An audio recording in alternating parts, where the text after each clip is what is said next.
Salam Türkmenistan'ın vatandaşları. Bizim devletimiz 2020 yılın 1. Mart'ından beri Covid-19 sebepli bütün dünya kapıları yaptı. Ve bugün 2022 yılda hem yolları açmadı. Tersine məhkəm yaptı. Ve bunun bir sebebi Covid-19 deyip görkezerler. Dünyada en köp Covid-19 sanına yeten Çin, yani Xitay devletinin hem kapıları, yolları açık. Emma Türkmenistan yapık ülke olmana devam ediyor. 2 yıldır yurt dışına işlemeye giden vatandaşlarımız öylerine gidip bilen ok. Näme üçün bir devlet işgari televizyora çıkıp da bunun sebeplerini aydan oklar.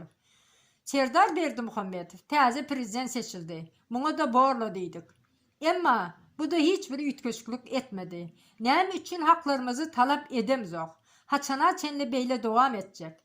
Biz haçana çenli kul, korkak ve ezik bir durmuşta yaşamaya devam etmeli. Sizin hemmez adı ütködüp baştan, təzeden kurmanın vakti gelmedi mi? Demokrasiya bir devlete iyi olmak vakti gelmedi mi?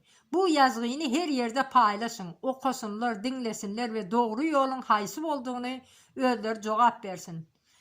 İndi dımman, sesimizi çıkarman, dıma bu derece geldik.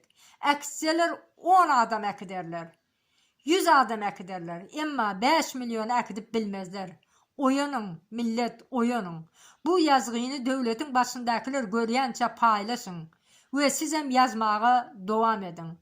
Hayiş, korkuyunu, bipervaylığı bir tarafa ayırın ve mert bolun. Özümüz söveşmesek bize hiç kim kömek etmez. Her kim şeyle yazgılar bilen aktif olsa devlet korkusundan da açar. Yolları açarlar, görürsünüz. Bunun için siz mert bolun, söveşmeyi talep ederiz. Hiç dımman, dımsanız gezek size de gelir, unutmayın.